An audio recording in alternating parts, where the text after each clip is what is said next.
Hi friends, good morning. Welcome to a new day and also my new mini blog. দিনটা ছিল সরস্বতী পুজোর দিন, আর তাই খুব সকাল সকাল ঘুম থেকে উঠে পড়েছিলাম। আর এখানে দেখো সূর্যি মামাও লাল হয়ে আস্তে আস্তে উঠছে, আর তার ছবিটা জলের ওপরে পড়েছে।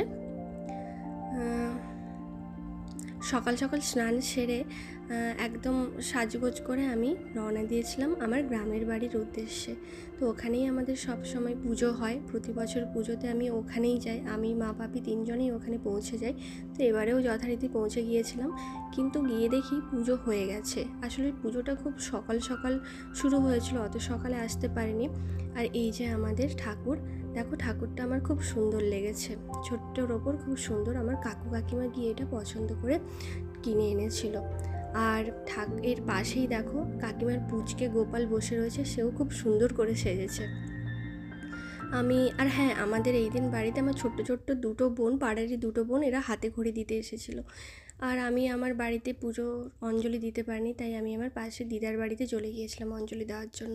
আর এটা হচ্ছে আমাদের ক্লাবের ঠাকুর। আর দেখো, ক্লাবের ঠাকুর দেখে ফেরার পথে এই যে পুকুরটা দেখছো, এটা আমাদের বাড়ির পাশেই। এই যে খেজুর গাছটা কেমন পড়ে রয়েছে, দেখে মনে হচ্ছে যেন একটা বিশাল বড় কুমির। আর এদিকে মা কাকিমারা দুপুরের খাওয়ার রান্না শুরু করে দিয়েছিল। আর সরস্বতী পুজো হবে, খিচুড়ি হবে না সেটা কি কখনো হয়? আমাদের বাড়িতে প্রতি বছরই সরস্বতী পুজোর সময় খিচুড়ি, বেগুন ভাজা, কুলের চাটনি, এগুলো মাস্ট, মানে এগুলো একদম ধরা বাঁধা মেনু। তাই মা কাকিমারা মিলে সবাই রান্না করতে শুরু করে দিয়েছিল, আর আমি একটু গিয়ে ভিডিও করছিলাম কি কেমন রান্না হচ্ছে। আর আমাদের খিচুড়ি একদম প্রস্তুত।